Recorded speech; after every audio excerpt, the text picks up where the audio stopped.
Alors, je vous parlais de l'écologie. Nous allons avoir pendant ce week-end des cafés philo consacrés à la question de l'écologie notamment. L'écologie est-elle de droite ou de gauche? L'écologie est-elle du côté des dominants ou des dominés?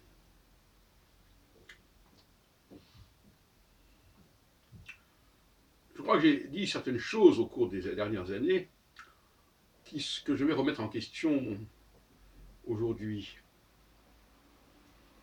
J'aime bien corriger mes erreurs plutôt qu'on ne me les corrige. J'aime bien les gens qui corrigent leurs propres erreurs avant qu'on aille les corriger.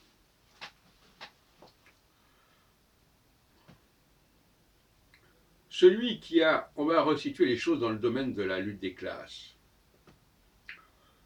Je crois que Marx disait, enfin, plus ou moins, qu'il y a des gens qui n'ont de propriété que leur propre corps. Et ils ne sont pas propriétaires de moyens de production, ils ne sont pas propriétaires de biens matériels. En ce sens, on voit bien que l'écologie, implicitement, sinon explicitement, s'attaque à la possession. Puisque toute possession d'objets implique une forme de spoliation de la nature, si on peut dire. Un livre, par exemple, c'est du papier. Le papier, c'est de l'arbre, c'est tout ce qu'on voudra. Donc dénoncer toute forme de spoliation de la nature, toute forme de pollution, toute forme de détérioration de la nature, c'est s'attaquer au capital, à la propriété.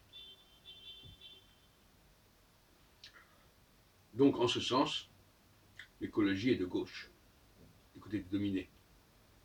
C'est un procès que les dominés font aux dominants, procès assez vicieux d'ailleurs, assez rusé,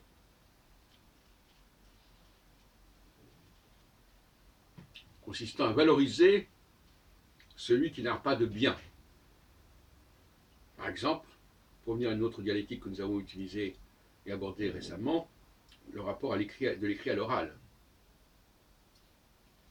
L'oral est plus écologique que l'écrit, puisque l'oral ne fait pas appel à un objet extérieur. Pas besoin de papier, pas besoin de stylo, pas besoin d'imprimer.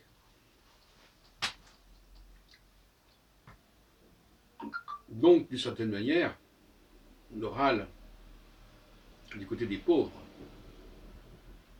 ceux qui ne possèdent rien que leur corps, quitte éventuellement à le prostituer d'ailleurs.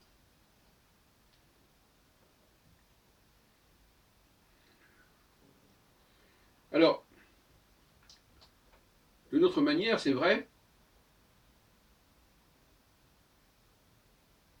encourager à ne pas se servir d'objets, d'appareils, peut sembler une bonne chose, écologiquement notamment.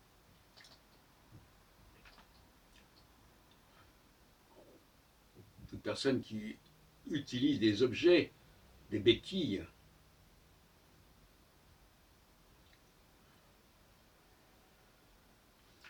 est moins valorisée quelque part que celui qui ne le fait pas.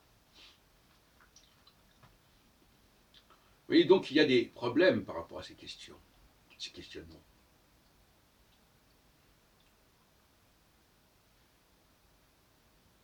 L'oralité, par exemple,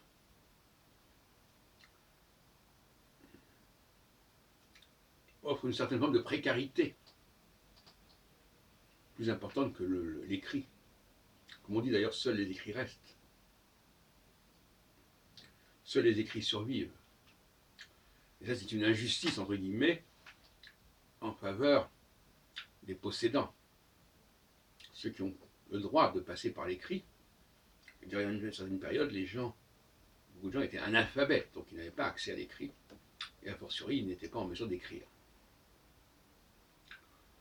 Donc il y a une première histoire, un premier regard, qui nous présente effectivement l'écologie dans toutes ses acceptions comme anticapitaliste.